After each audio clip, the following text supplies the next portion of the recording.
Hi, I'm James McGuire, and on today's eSpeaks, we're talking about data analytics, getting the most from your data, and we're also looking at something called intelligent decisioning, which is probably something we all need a bit more of. To discuss that, I'm joined by Katy Salamati, Senior Manager, Advanced Analytics Lifecycle at SAS. Katy, happy Friday to you, and thanks for joining us today. Happy Friday, James, and thank you for having me. I appreciate it. I want to ask you about intelligent decisioning. That idea really has me intrigued, but I see you've got all those diplomas behind you. Katy, tell me, are those your diplomas? Obviously they must be. What are they, please?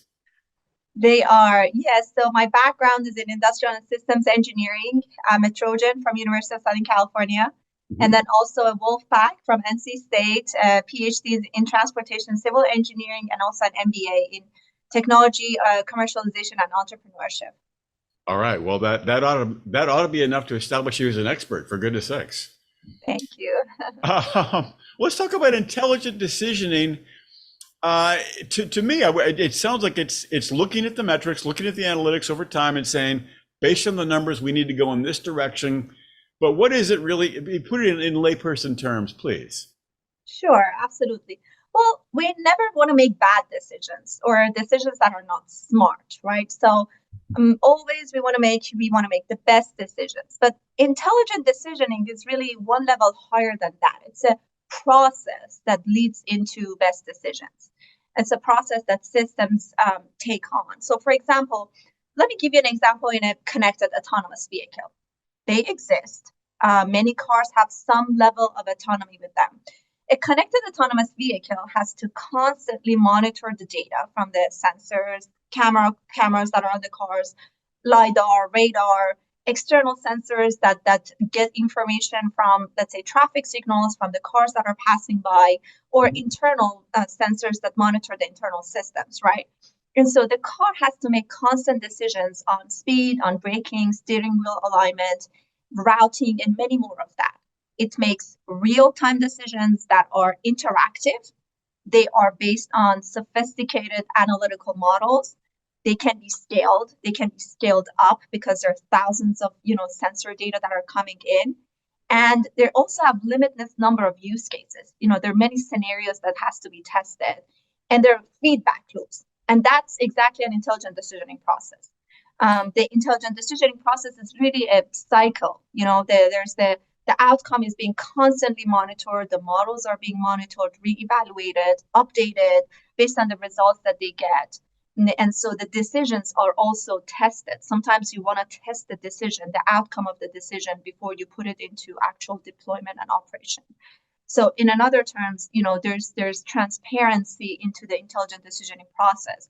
It's not a black box. It really helps to understand what's going on and be able to govern the decision as well. These are all characteristics of an intelligent decisioning process in a context of an example of the autonomous vehicle, for example.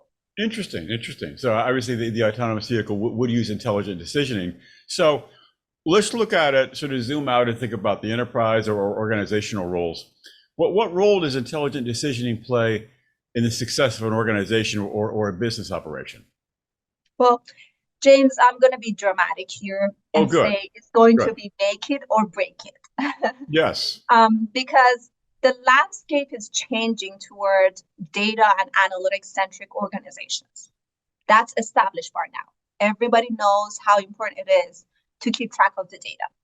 Now it's all about the best decisions, how fast and how accurate the decisions are, and how we can keep track of the data that feeds into that decisioning process. And also, the decisioning needs to be at scale. And if it's going to fail, it needs to fail fast so one can learn fast and rebuild. And we know landscape is very competitive. So we are past the phase of where businesses are gathering data. They're all gathering data. They understand it. But we are also in the phase of who can make the most accurate, agile decisions faster. Let's put it, it's a survival of the fittest scenario here. And I'll give you an example. Southwest Airlines, for example, in Christmas day after Christmas 2022, according to CNN, there were over 4,000 flights that were canceled, over 9,000 flights that were delayed due to a snowstorm. Big problems. Yeah. Right. Yeah, and it could have been the impact was obvious due to adverse weather conditions, but the impact could have been smaller, and the recovery could have been faster. According to, I think, CNBC, the Southwest executive said that it was due to their scheduling systems. And so the fact that, the scheduling systems hasn't been modernized, and they were in process of modernizing their scheduling system. Well, the intelligent processing was lacking from that system due to the system being old, because they were not able to be agile and make faster decisions and test different scenarios given the flight cancellations, given the weather impact on the flights, given that they need to schedule the crews and match the crews with the planes and the flights. And so that was, one of the big impacts of intelligent decisioning, and the lack of that in, an example in an airline organization. So it sounds like intelligent decisioning. Some people would think of it as simply using data analytics in an ongoing real-time mode. Is there a difference between like using your data analytics platform in a real-time analytics mode across time and intelligent decisioning? Is there a difference between those two things? They are different. I mean, one thing is making real-time decisions is one thing, but also having governance around that. So the models are being controlled, they're monitored, and they're constantly evaluated, and there's also redundancy in place. Let's think about it as if something fails, if a plan A fails, there needs to be plan B, there needs to be plan C, there needs to be a place where somebody can take control and rewrite their parameters and change the direction. So there are lots of different components that involves into intelligent decisioning. And sometimes it really doesn't have to be real time. I mean, think about it, for example, in traffic accidents and crashes, and understanding the contributing factor to traffic accidents. All the government organizations, they have towards zero deaths policies in place. In order to get to that, obviously there needs to be intelligent decisioning happening, but also you need to go back and analyze historical data and come up with the models and the contributing factors to the traffic accidents and deaths. So not all the aspects of intelligent decisioning is real time. There are also aspects of what happened in the past and what needs to happen in the future. Does that help? What ecosystem does an organization need to build to support intelligent decisioning? Well, we established that it all starts with data, right? So more than that, it also starts with being able to govern the data and have an understanding of, where this data is coming from, what type of data an organization has, what are the system of records and references that create the data and sort the data, and how this data is being used for decisions and who owns it, right? So thinking about it in layers, understanding and knowing the data that is created and the purpose of that is trying to serve, understanding, having data management, data governance in place. That's all established.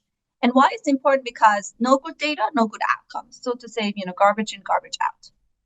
Everyone knows that by now, but organizations are still trying to realize, and they're trying to understand that it's crucial to have a unified platform that supports the whole analytics lifecycle, from the data discovery to managing that data, understanding the data, and then also getting into developing the models, monitoring the models, validating them, training them, and deploying them into get insights and then make decisions. And it's all a cycle. A platform that can fully support the whole analytics lifecycle. That's ecosystemized. So I want to emphasize that having that unified platform really helps with getting better intelligent decisions. Why? Because it's a unified platform enables the organizations or systems to have governance over their decisioning process. They know where their data coming from. They know what models these data are feeding, and they can be agile to monitor them and make any changes if it's needed. And this platform needs to be really scalable to support the complete analytics lifecycle. It has to be data and data storage and even technology agnostic. It has to support multiple technologies, and it has to match the variety of the skill sets that data scientists have these days in the market, because not everybody wants to use a proprietary language. many use open source. So it has to be able to support all that aspects of this analytics lifecycle. Mm-hmm. Makes sense, especially about open source. Many companies look to open source for that reason. All right, let's talk about intelligent decisioning and how it can help with some things that are currently trending in the news. IoT infrastructure and transportation, that's a big one. Supply chain woes, climate change. How does it play into these larger trends that we hear about in the news? Yeah. Well, I give you a couple of examples, but also I want to, go back into transportation because, quite frankly, it's one of the most exciting times to be in transportation with all the technologies, CAV technologies, electric vehicles, the government's investment in transportation, and transportation mobility and safety is a big thing. So, especially, for example, when it comes to congestion management and accidents, and being able to, I can give you an example in, wrong way maneuver. Let's think about it that many Department of Transportation are looking into reducing the traffic accidents and fatalities when it comes to wrong way maneuvers, drivers taking the wrong ramp. And think about it in terms of being able to detect that wrong way maneuver, wrong way driving by using sensors or traffic cameras. Then being able to predict the trajectory of the vehicle in real time, and also sending that information to highway patrol and broadcasting that information to the vehicles, to the connected vehicles that are passing by. That helps with saving lives. That helps with reducing the traffic accidents, and that's a real-time intelligent decisioning process example. Let's get into wildfire management. That's obviously, it should not happen. We have to do everything that we can to avoid this. But given the circumstances, there is still, really vital to understand the contributing factors to the wildfire, being able to, predict which are the areas, geographic areas, that have higher probability of wildfires, happening, monitoring the status and condition of those areas, and also making real-time decisions of, prioritizing. If the probability of having a wildfire happening in these locations, maybe we need to be more alert in that. Being able to optimize, applying optimization techniques in, we have limited resources. There's limited number of first responders that need to act fast. So how we can optimize the resources to help with better responding to these wildfires, and then just learning from that, optimizing and predicting. And again, like this is, when there's an active wildfire going on, everything is real time. And so constantly having these models in place and being able to predict is very important. And, it's not far from reality. There are many organizations, there are many agencies and companies that are looking into what technologies they can use for that wildfire detection, mitigation, and management. And it all comes back into how we can bring it all together, how we can bring this universal knowledge together for better, faster, more agile decision making. That's all that ecosystem that we talked about. Supply chain. Sorry. Go ahead. Yeah.